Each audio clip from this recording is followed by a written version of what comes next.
Can you tell me a little bit more about Papio Talk, the services? What do you provide for these graduated fashion students? So I always say, and I'm always honest, and I feel like Papio Talk does a lot of nothing, which is what I'm changing. So for years, I was finding my feet. I do things, so I guest lecture at a lot of universities around the country. I speak about career confidence, understanding the corporate world, and how to position yourself as a like high-performing professional, all that type of stuff. I just think I did lots of random bits and pieces, and I did things that other people wanted me to do. Can you speak here? Can you do this? Can you? And I'm like, yep, sure. And I found out, actually I knew that I was making money in ways that I didn't fully enjoy. Yeah. And my big question for myself was, by the end of 2020, I want you to find a means of making money that feels completely like you. Yeah.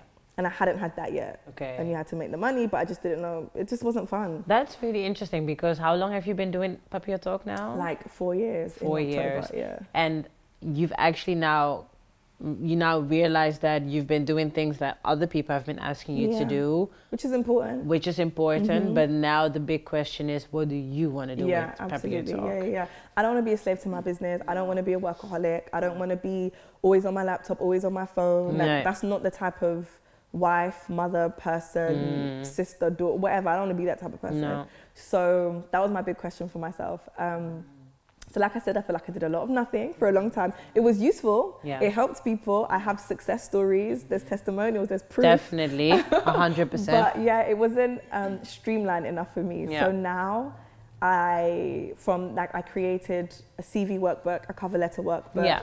So career tools, and that's one of our strands, like simple career tools. Because I feel like there's a lot of, the working world is very complex, and it doesn't need to be. Yeah. Like everything should be broken down. It's so true. Even Kanye West posted on, made a tweet saying that contracts have been too complicated. Exactly. Just make it simple. That's intentional though, to trick people up. Yeah, so to trick people, But the whole premise of Papio Talk is to kind of make the working world feel approachable, friendly, simple. Yeah. And I'm going to do that through more events. Like I did a webinar on how to like position yourself on social media as a busy professional, more workbooks, so the tools, and I'm going to put this out there and kind of shock myself into doing it, but I am creating a course. Okay.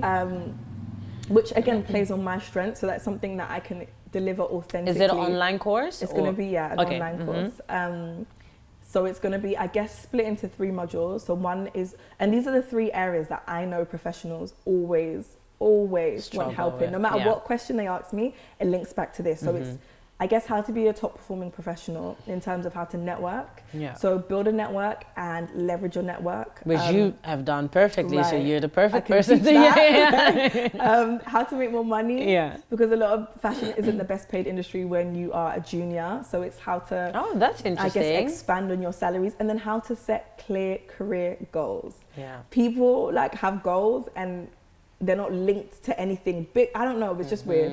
And I did I think it's really difficult, because this time that we're in now, especially for creatives, if you look on social media, Instagram, it looks like everybody is just winning and doing their own thing. So how can you be honest with yourself and listen to your own thoughts if you're seeing all these things that could trigger you or make you insecure? It's really hard. So I think it's really good that you have this platform where you help these fashion graduates to figure out what they want to do. And also I had a question. Wait, I forgot about this question. I wanted to link it to this. Okay, continue. I'll probably remember what I wanted to ask you. So that's essentially what I want to do. And I feel like I just want to help people be more of themselves. Yeah. Like, I don't want to tell you who to be, how to act.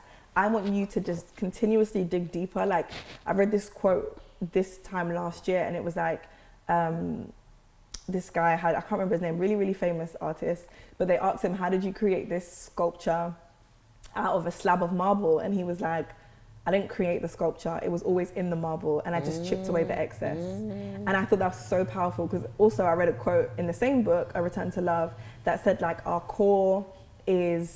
essence is incorruptible.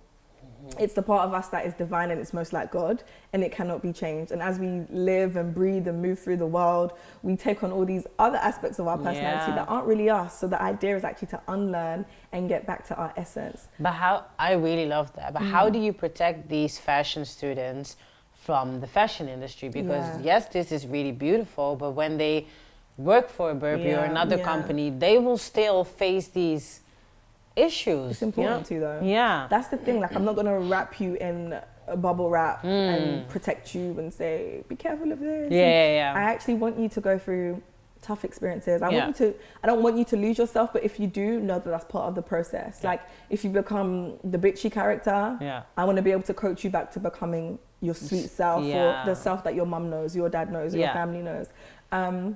That's really nice. Because it's all character building. Like, everything we go through is testing our character. True. And what I don't like about fashion is that at the beginning of your career, you're made to feel so disposable. And like, everyone wants this job. And we're only going to pay you 18,000 and you should be grateful.